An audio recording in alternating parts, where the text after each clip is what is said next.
God be with you. I went to school at a Presbyterian school, and I learned that you could get people's attention better by saying that than you can to saying, may I have your attention? Y'all just keep talking when I say, may I have your attention, because the answer to that apparently is no.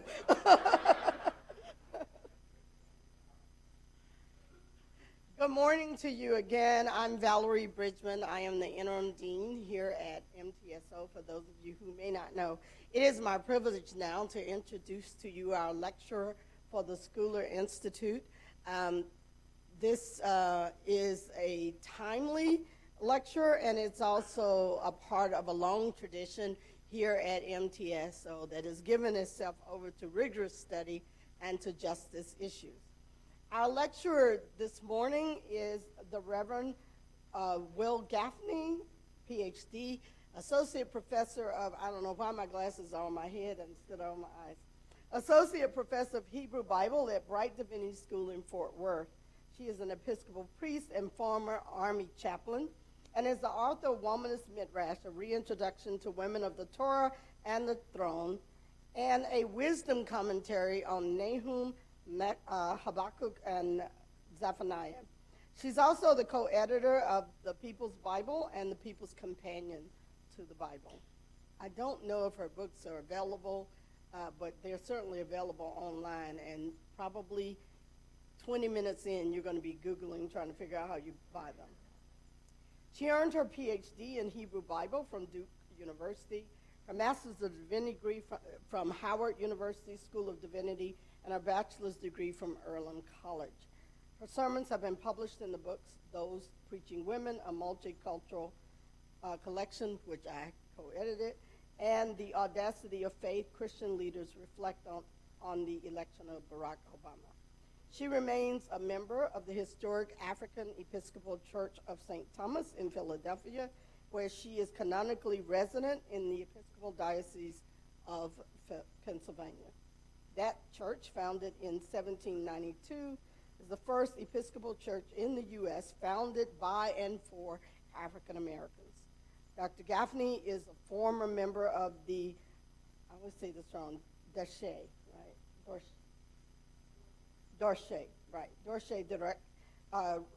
Derek, Reconstructionist Minion of the Germantown Jewish Center in Pennsylvania. She remains actively engaged in interreligious work and is particularly interested in how Jews and Christians interpret the texts they hold in common.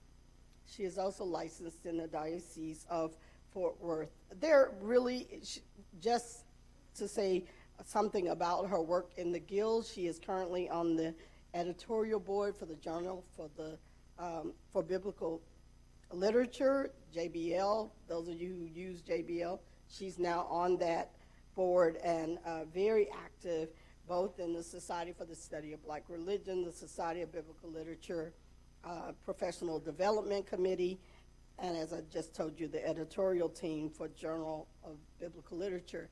I could say some personal things about her, but I won't embarrass either one of us.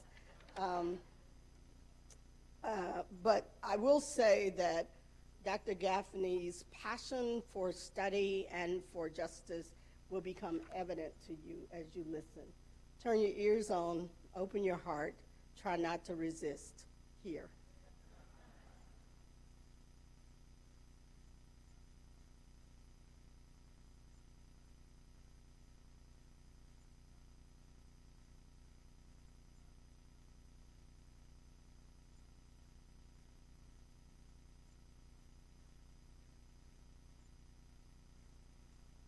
I am half Texan by birth and Texan by residence now, and I have a great fondness for Dr. Pepper, and I keep myself in Dr. Pepper by charging folk whose cell phones go off when I speak or teach $1 per incident.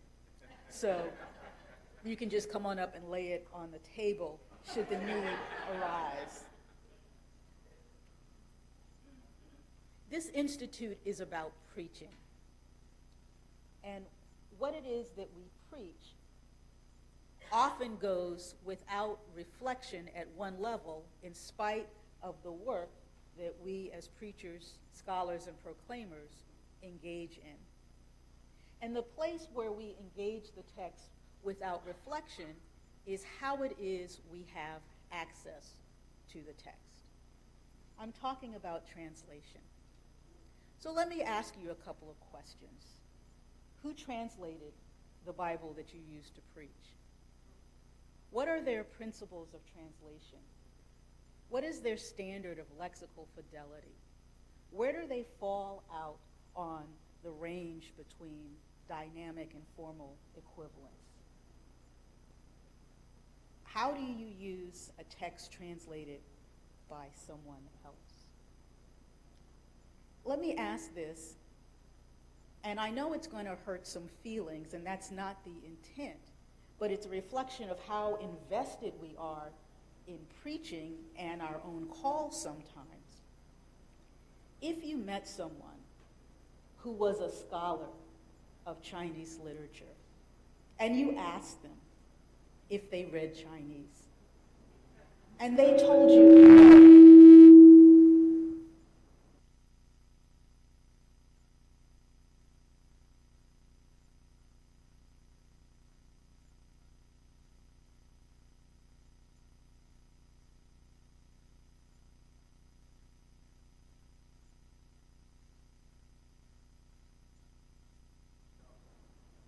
do we imagine that the fact of a divine calling, if you're from that tradition and understand ministry in that way, negates the ability to read the text from which you proclaim? Chaim Nachman Bialik, considered Israel's national poet, wrote a quote that's in the public domain and sometimes mistranslated and misquoted.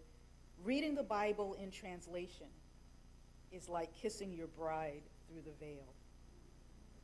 He also wrote, sometimes one must translate not the lines themselves, but what is written between them. So today we'll think about the task of preaching by thinking about what it is that we preach and how it is that we have access to it. This first lecture addresses translation broadly with regard to biblical texts, and more particularly, translation in my practice and praxis. It's largely drawn from the appendix on translating in Womanist Midrash.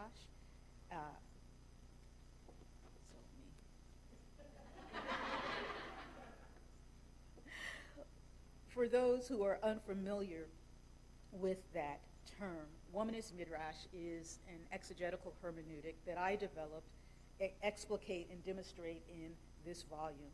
It combines translation-based exegesis with literary and contextual, ancient and contemporary readings of the biblical text as scripture. Translation matters. That's one of the hashtags for this event for those of you who are on Twitter. The other is Womanist Midrash.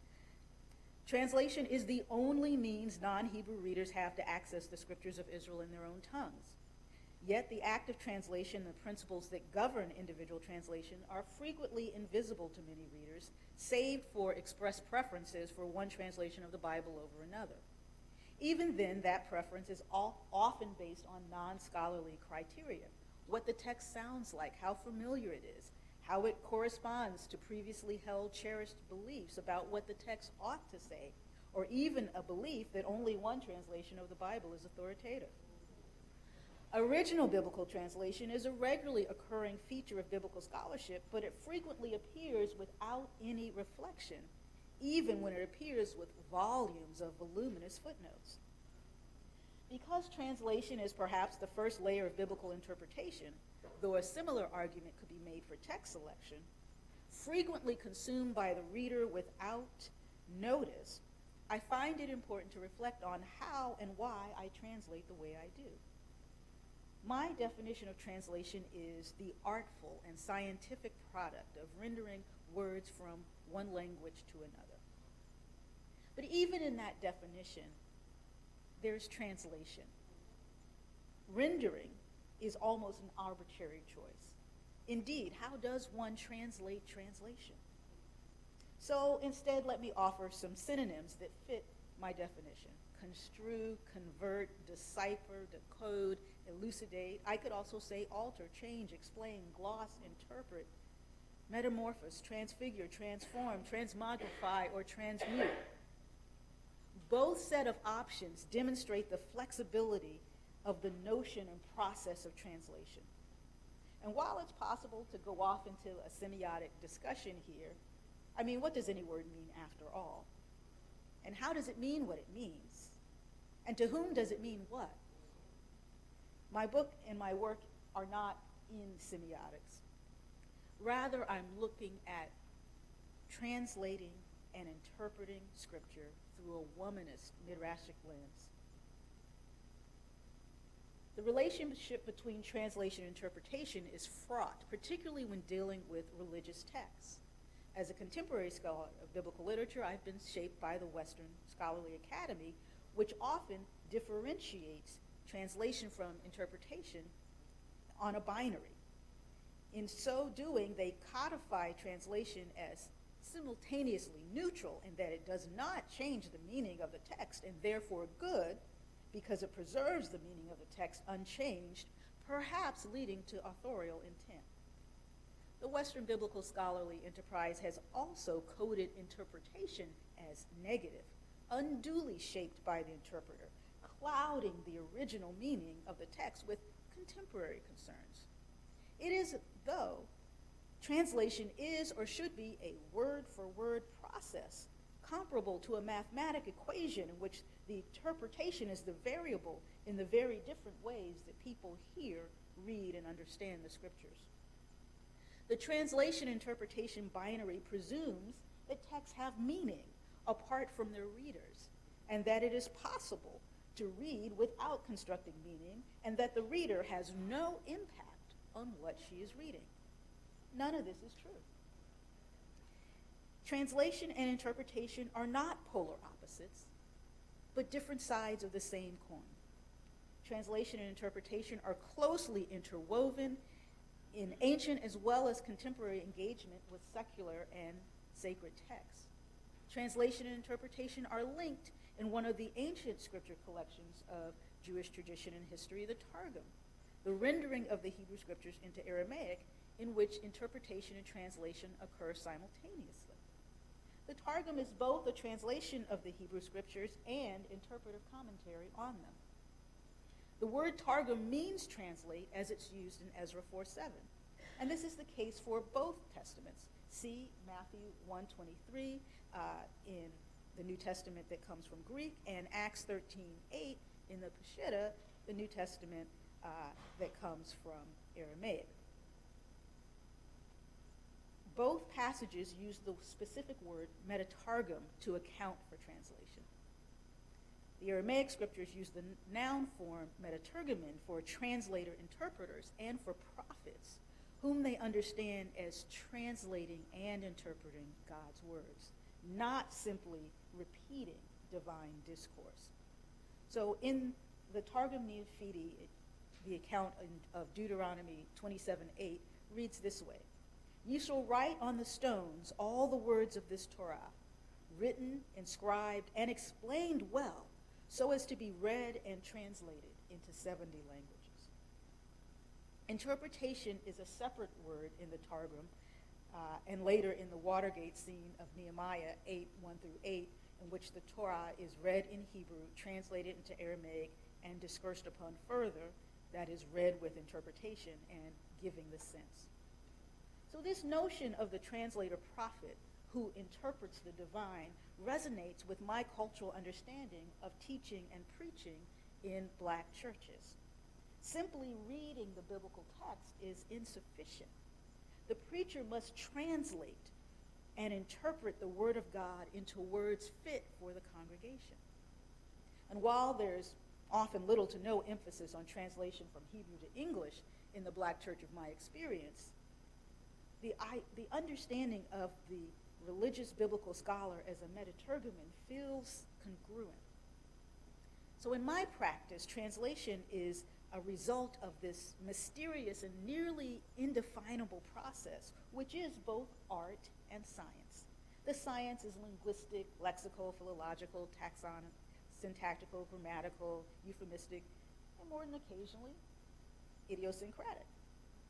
The art, but I admit it, unlike some other translators, the art is what I and each translator brings to our project from ourselves: subject matter, knowledge and culture, race, ethnicity, gender and its performance, religious and or ideological identity and commitments, appreciation for and facility with language, and an internal sense that something is just right or just sounds right.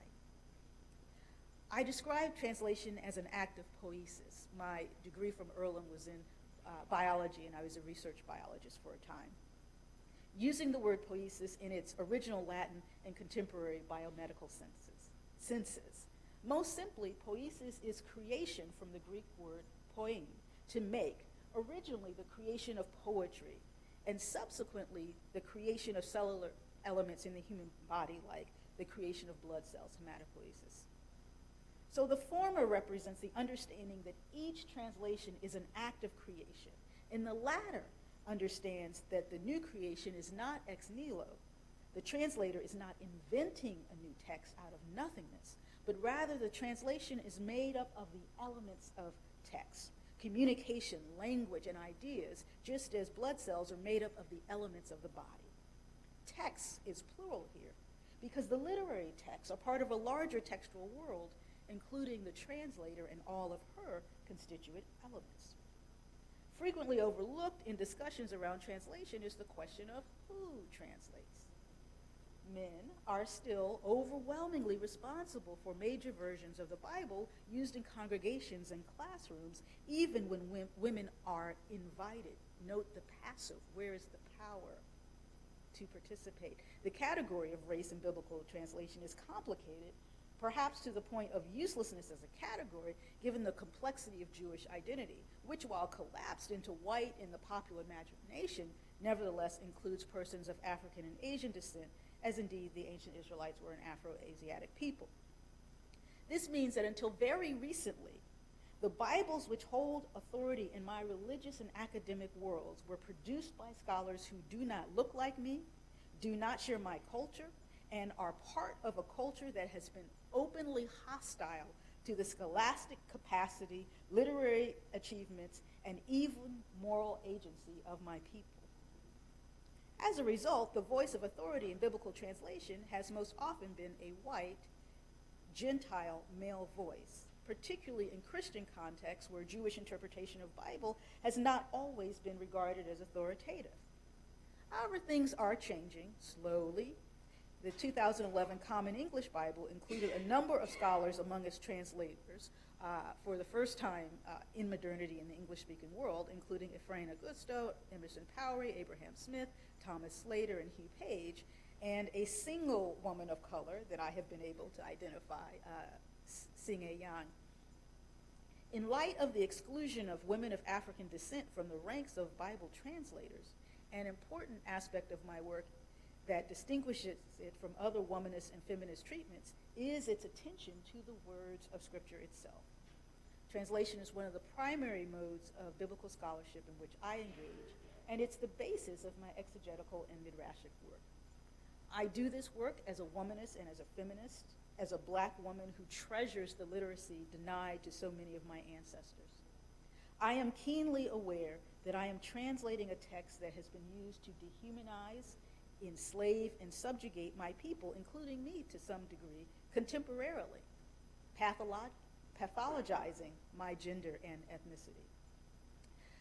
I engage in a number of translation practices to make Hebrew linguistics accessible to readers who do not know Hebrew. I introduce readers to issues of translation, including but not limited to grammatical gender, biological gender, gendered non-biological characters, and the literary genders of God in the First Testament. In some earlier work, I proposed a number of translation principles which I revisit and revise for Womanist Midrash. I start with the dominant manuscript, the Masoretic text, but I hold it in conversation with the Samaritan Pentateuch, the Dead Sea Scrolls, Aramaic text, the Targum, Peshitta, and the Septuagint. I assign meanings to words based on lexical values and not religious or contemporary cultural traditions when it results in theologically undesirable or untenable outcomes. So I don't allow religious convictions to change what the words mean, as other translators do regularly. I try to reproduce the oral quality of scriptures. I translate with hearers in mind rather than readers. One of my favorite examples of this is the prayer for the healing of Miriam in Numbers 12:13, which in Hebrew is El Na Rafa Na La, and the common translation is please heal her, O Lord, but my translation preserves the sound of the hey, hear, Holy One, hear and heal her. It's not that difficult to do. I translate the divine name reverently and contextually. I avoid the Lord because it is not the divine name. In addition, the title Lord is a human, patriarchal, and hierarchical one that imparts these notions shared with human men into a construction of God, and I'll be preaching about that a little bit tomorrow. This is most evident in churches, in cultures, where the title Lord is still used for human men like Lord bishops and Lord mayors.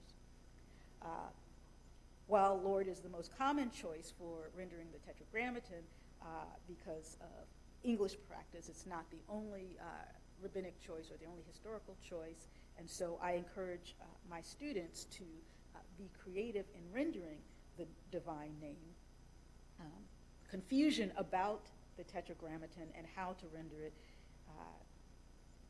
led a number of medieval commentators to fuse the sacred letters with the secondary vowels, producing an entirely new form, which I'll only say this once, I rarely say it because it's a useless word, but producing an entirely new form, Jehovah, which even God had never heard before the Middle Ages. By translating the names reverently, I do this joke in class sometimes where God says, Gabriel, what did they say? Gabriel says, might as well get used to it. You're going to be answering to it from now on. But by translating names reverently, I mean, not only do I not insert vowels in the name and pronounce a name that should not be pronounced, I also try to choose versions of the name that fit in the text and what it's trying to convey. And so my favorite ways to translate the divine name is the Holy One of Old, the Fire of Sinai, and God whose name is too holy to be pronounced. My primary inspirations are Joel Rosenberg's translation in Kol HaNeshama, the Siddur, the prayer book of the Reconstructionist movement in Judaism, which is now the Reconstructing movement in Judaism. And the German Bible, Bibel in Gerechter Sprech, has some wonderful options.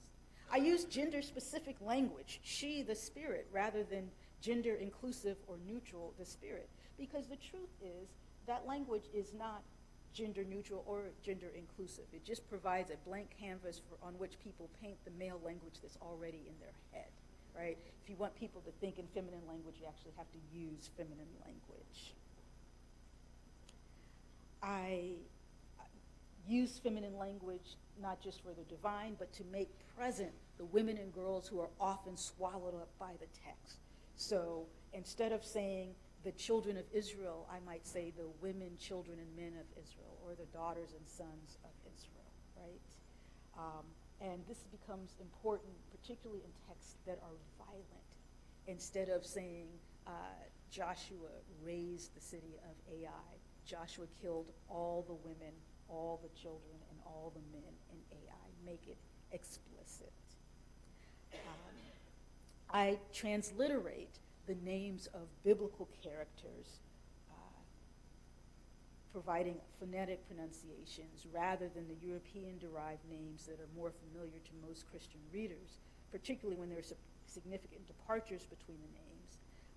And this is, of course, because the names that appear in most English Bibles are not the names of the characters. Those names have gone through a number of languages, Greek, Latin, German, Arabic, And as far as the M in James, whose name is actually Yaakov, that seems to have taken a side trip through Italian. Let's see.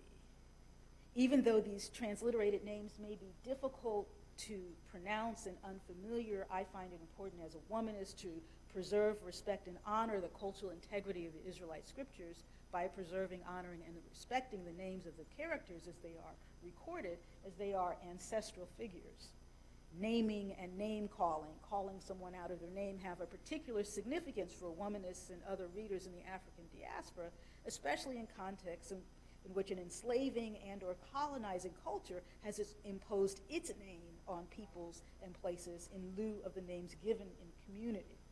In the American slaveholding context, enslaved Africans and their descendants were renamed by their captors and those who purchased, held, and bred them.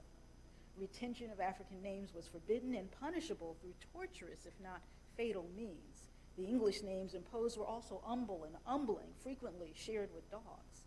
In so-called Christian contexts, clergy refused to baptize or Christian children of African descent with names if the white clergy did not find them suitable for children of color, meaning they attended too much dignity.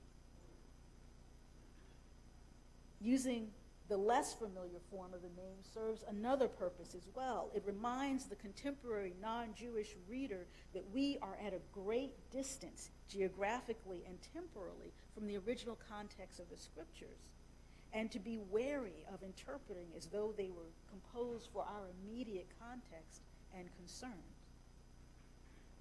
Gender matters. Gender matters in the text, in the world of the text, and in the world of the translator. Gender matters to me and to countless numbers of women hearers and readers of the text for whom it is scripture. Gender matters significantly to those who have been and are marginalized because of gender, particularly when it's done in the name of God, appealing to the scriptures. And gender matters to men. Gender matters to hearers and readers of the scriptures who are privileged to share the gender of the dominant portrayal of God, the majority of biblical characters, and the majority of biblical characters who have speaking parts, the majority of translators of biblical texts, and the majority of interpreters of biblical texts. The deck is stacked. Because Biblical Hebrew is a gendered language, translation of the scriptures has feminist and womanist and masculine and androcentric implications. This linguistic gendering means that every noun and adjective and the overwhelming majority of verb forms in Biblical Hebrew are either feminine or masculine. There are also common forms that include both genders, and older grammatic references identify these as masculine plural, leading to generations of gender-based distortion. It's quite common that groups of people are regularly described with a common plural form used both for all male groups and mixed gender groups.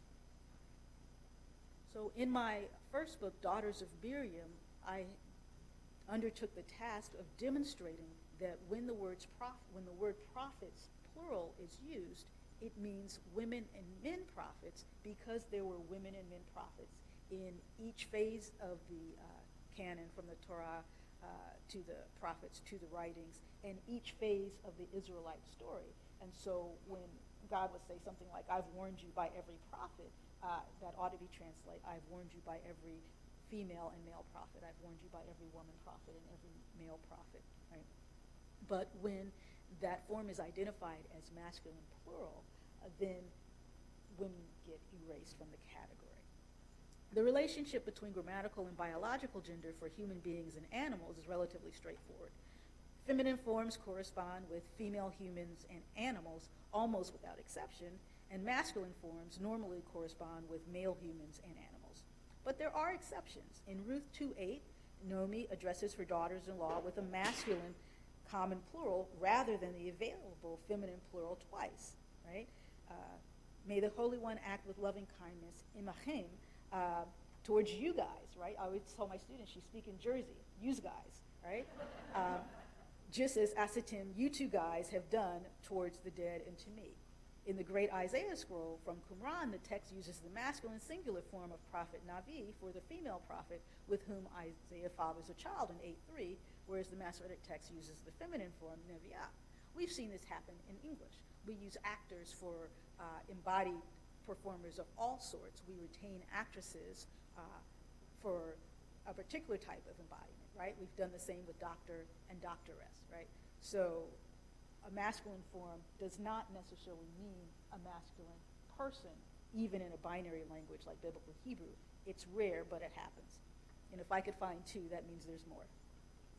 Even though there's a high degree of correlation between grammatical and biological gender, it is simply impossible to know the gender of characters in the biblical text without a relational noun, son or daughter of, or a verb connected to that subject, since the verbs correspond to the gender of the nouns.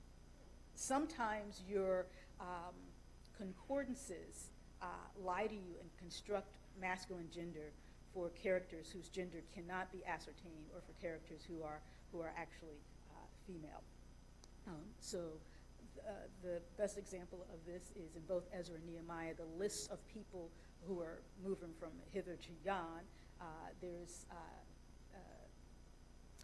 B'nai HaSoferet, and what your Bibles will do is just write out HaSoferet in Roman letters for you as though that's a name, and then that will be constructed masculine in some concordances. And what HaSoferet means is the woman scribe, right? And Kohelet is a feminine form, and actually Kohelet still takes at least one feminine verb in the text. Apparently the verbs were changed to masculine when Solomon, or someone attributing to Solomon the collection, they just went and changed the gender of the verbs of the woman who wrote it. So even though there's this high degree of correlation, you can't always know the name of a character. And so this means that genealogies cannot be gendered with any certainty, particularly in a string of unmodified names, even though there are some traditionally masculine proper names and feminine proper names. But biblical characters get named both ways. So some boys and men are given names with feminine grammatical forms, like Jonah, Micah, and Judah, who have the same feminine suffix as Deborah, Rebecca, Leah, Hannah, Dinah, and Zipporah. And masculine singular common proper nouns are just random collections of letters, so they're hard to identify. And then there are names that are given to characters of both genders, like Shlomit, which is given to women in Leviticus 24:11 and 1 Chronicles 3:19, but given to men in 1 Chronicles 23:18 and Ezra 8:10. And then there's a Shlomit that nobody can sort out in 2 Chronicles 11:20. There's the presumptively male Gomer in Genesis 10:2, and the infamous female Gomer of Hosea. Women and men alike bear theophoric names, which include a portion of the divine name. So Isaiah, Jeremiah, Zuriah, but Zuriah is a woman.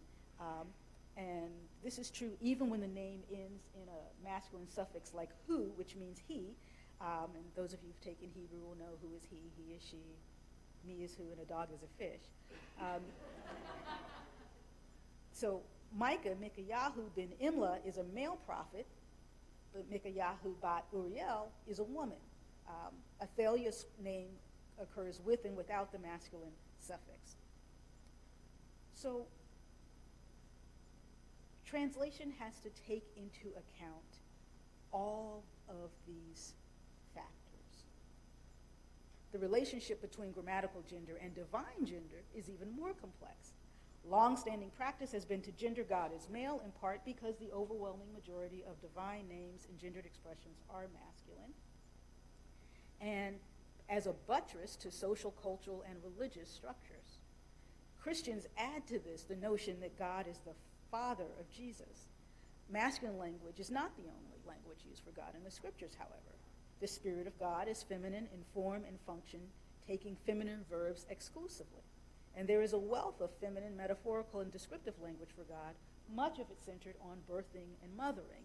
For example, Deuteronomy 32:18, Job 38:8 and 29.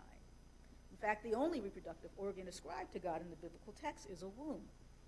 Often, the love God feels for humanity is expressed as emanating from that womb, rechem, using the verb raham, which is unfortunately and regularly translated by men as compassion. In addition to the feminine form of divine name and suffix Yah, the name Eloah also has a feminine form, but both take masculine verbs in the Hebrew Bible. In contemporary Jewish liturgy, Yah is used to construct feminine prayers. All of this has implications for how biblical Hebrew is translated into other language and varies according to the gendered patterns of the translation language. So, for example, we have a neuter in English, which doesn't exist in Hebrew. So how do we put those two categories into our three categories? Feminine biblical God language has not been historically cited or received as evidence that God is female in whole or in part.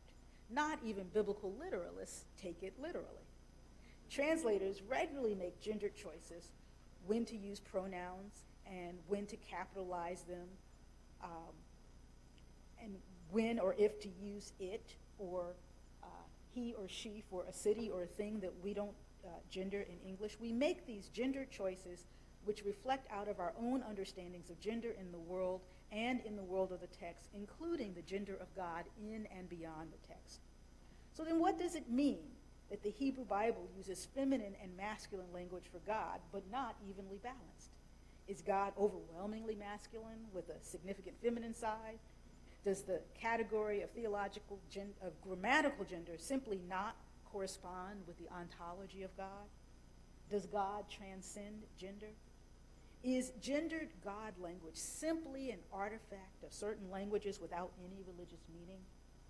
How shall we translate it and why? Should we tell the reader what the text says and why we translate the way we do? My translations in this work and my other projects are responses to those questions, as this was originally a translator's preface that turned into a translator's appendix. Publishers do tell. Because readers using standard English translations such as the NRSV, JPS, NIV, or KJV have difficulty identifying these issues in translation or in the underlying biblical text, my aim is always to honestly articulate the choices and reflect on them and their implications for biblical interpretation.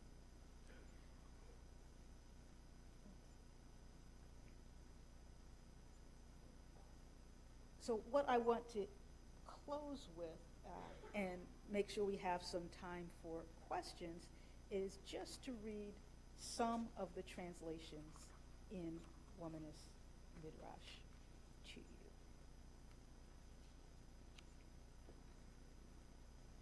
And we're going to go to about 45 for questions. Okay.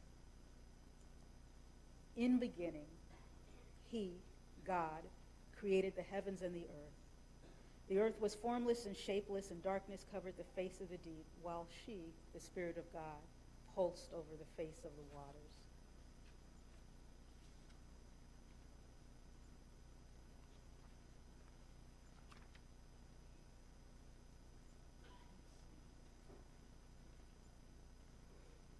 I didn't know I was going to have this much time. I read faster than I thought, so you get to hear more than one.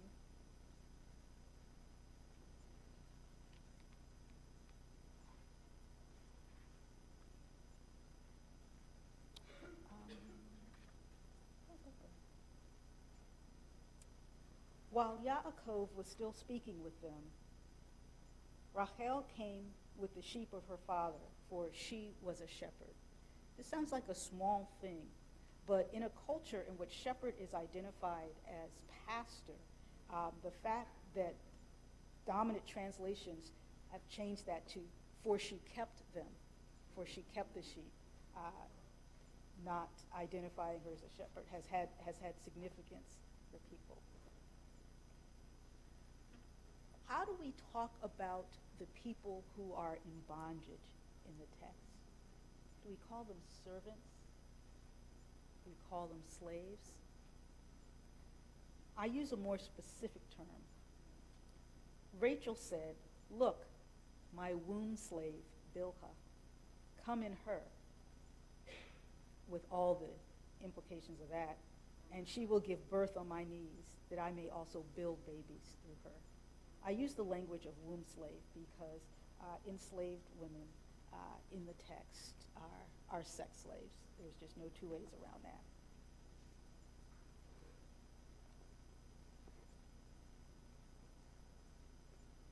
And what's a womanist without a Hagar text? Now Sarai, Avram's wife woman, did not give birth for him. She had an Egyptian Shipha, a slave girl, whose name was Hagar. And Sarai said to Avram, "Look at this. The God of all flesh has prevented me from giving birth to children. Please go into my Shipha slave girl, and perhaps I shall construct children from her." And Avram obeyed Sarai, Avram's wife woman, and took Hagar, the Egyptian girl, her Shipha slave girl, after Avram had lived 10 years in the land of Canaan, and gave her to her husbandman Avram as a wife woman. Later, and Sarah said to Abraham, "Drive out this womb slave with her son, for the son of this Ammah womb slave will not inherit along with my son, Yitzhak." And God said to Avram, "Let it not be evil in your sight on account of the boy and on account of your womb slave. Whatever Sarah says to you, obey her, for it is through Yitzhak, Isaac, that seed shall be named for you. And also, for the son of the womb slave, I will make a nation of him, because he is your seed."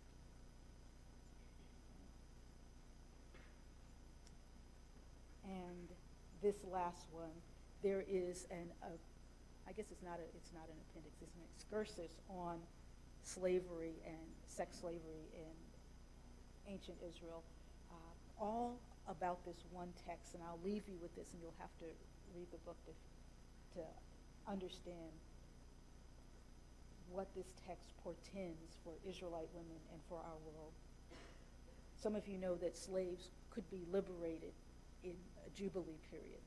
There's a significant exception in Exodus 21:7. When a man sells his daughter as an Ammah sex slave, she shall not go out in freedom as the male slaves do. So thank you for your time. Let's have some conversation.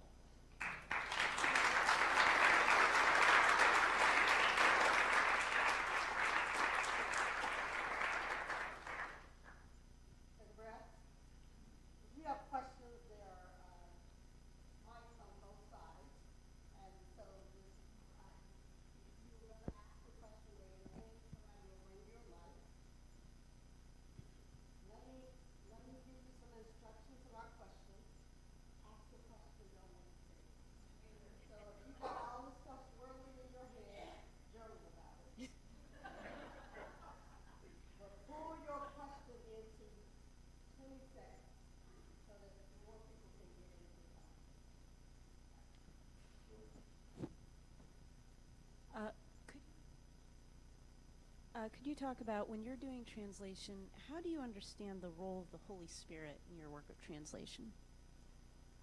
I understand that the Holy Spirit is present at all times, in all places.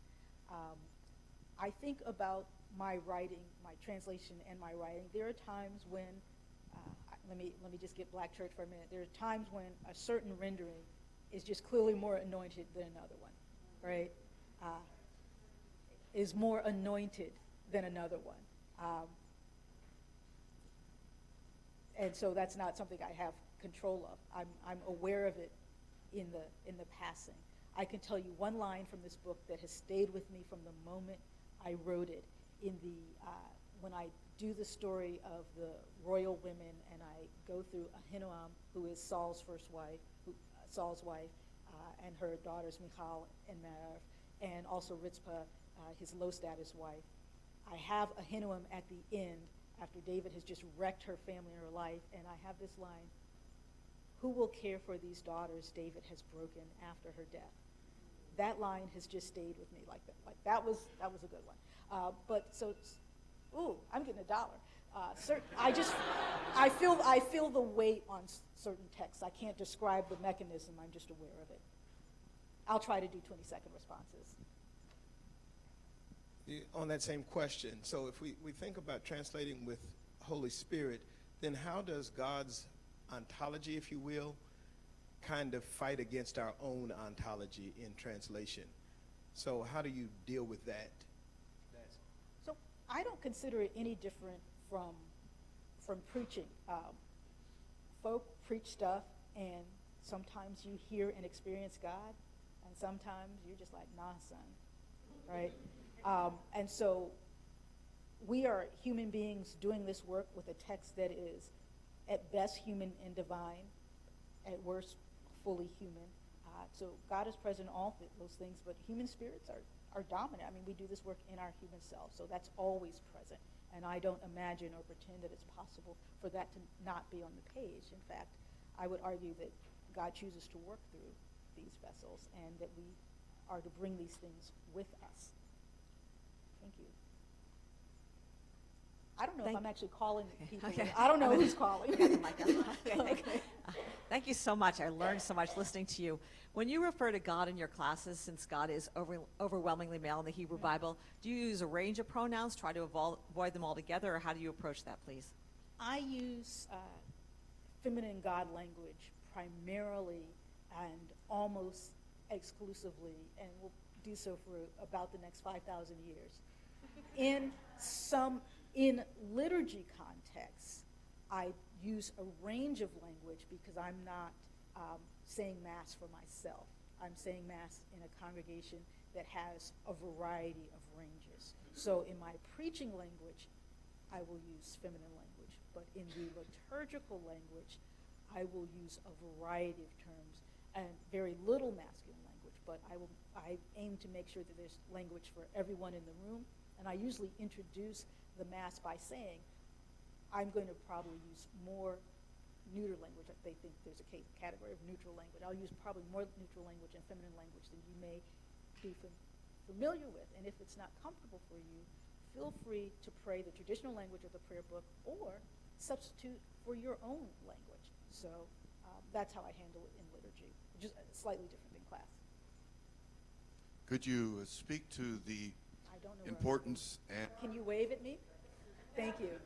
importance and influence of the authors of dictionaries and concordances in our effort to translate?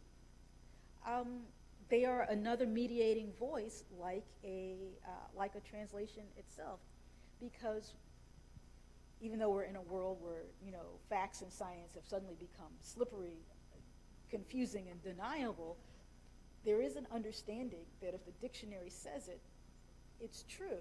And a lexicon is a dictionary for a language that is not your native language. So it matters. And it matters for students to know how to use lexicons well and go beyond glosses, go beyond sort of the first pop-up word, to understand that the word has a wide semantic range and can mean a number of things in a number of different contexts. So the tools we have available to help people who don't read the biblical language are marvelous and easily accessible, and some of them do great work. But I think a person also has to be trained how to use those tools and how to use them well. Excuse me. I do a class with the Accordance software, which I love, for students who don't have Hebrew and won't have it. I teach them the grammatical categories and what they mean, what it means if a verb is in PL. And I teach them how to use the software and how to use the lexicon so they can make sense of the data they get and not just say, I moused over this, and it says woman, like what's going on there. So they're still good tools, but I think they need to come with warnings. Thank you. Oh, okay. Hello. I tried to catch something you said earlier about trying not to let religious beliefs influence your translation. Right. Can you speak more to that, of what that means for you?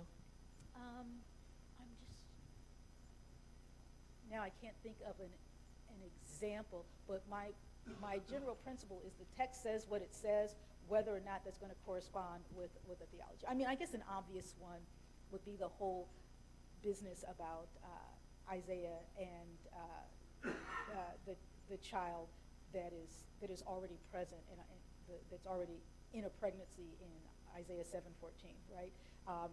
The expression is that the woman is pregnant. It's an adjective, so adjectives reflect states of current being. So it's not a verb. It's not the woman will conceive and give birth, whether it's next year or 600 years when Mary gets around to it. It's that the woman is pregnant right then now. Whether somebody in the New Testament interprets that about Jesus or not is irrelevant. Isaiah is talking about an ongoing pregnancy, because that's just how adjectives function, and that's what they do. Okay, so I was hearing your point about the way that the transliteration of names affects the way that we hear the text. Mm-hmm. And what I wonder is, how do we incorporate names that are more authentic to the text in our sermons in a way that the congregation still follows what we're doing? So I usually will say, in a place that is not used to the way I preach, will say, and I'll say tomorrow, Shmuel, Samuel. So I'll say, Shmuel said, Samuel said. Sometimes I'll say, Shmuel, who you know as Samuel. Just introduce it a couple times in the sermon. Do you have any advice for those who are in settings where people might be hostile to hearing feminine language for God, and do you just use it anyway? Do you ease people into it? I use it anyway. I mean, if somebody wants to express their hostility, she's giving up on me. In a conversation with me, we can have that conversation. But particularly, depending on the context, I will frame it in a place. If I know it's going to be a challenge, I'll frame it around things that are already in the text or already in the tradition. Right? So there are some black churches where I could not necessarily use the language I normally use, but what I'll do is you go into the culture and say, God is a mother to the motherless, and everybody will say amen and follow with the second line, God is a father to the fatherless. So there's a way in there through the culture. And so in a really hostile context, I might just use some of the text where there's feminine language in the text and be a biblical literalist. How do you deal with the really wide range of argumentative interpretation in the ongoing rabbinic literature? I love rabbinic literature. What I think is most important about rabbinic literature is that all of it's right? So when Christian fathers and contemporarily Christian dogmatics argue, they're sort of arguing for the upper ground and moral certitude and then, excommunicating and executing folk, right? It doesn't really work that way in rabbinics. People argue against each other all day long, and then they go and have dinner together. It's much more like debate. It's not about a particular kind of finitude that we have in Christian apologetics. So I love rabbinic literature, and you take it or you leave it. One of my favorite examples is, there's a cliche, 2 Jews, 3 opinions. And so when we were in New Orleans for maybe SBL, and I was eating with some friends, and we decided to figure out whether or not alligators were kosher. Because they have scales, and fish are supposed to have scales, but they didn't have skin like catfish. We just couldn't figure it out, and so we called around, and we got opinions on both sides, right? And none of it was, with dire constructs. So I love rabbinic literature. I love the plurality of opinions, and I think that's helpful because Scripture is diverse and plural. There are multiplicity of opinions, and there are multiple texts in conflict, and rabbinic literature reflects that well, and so I find it very useful.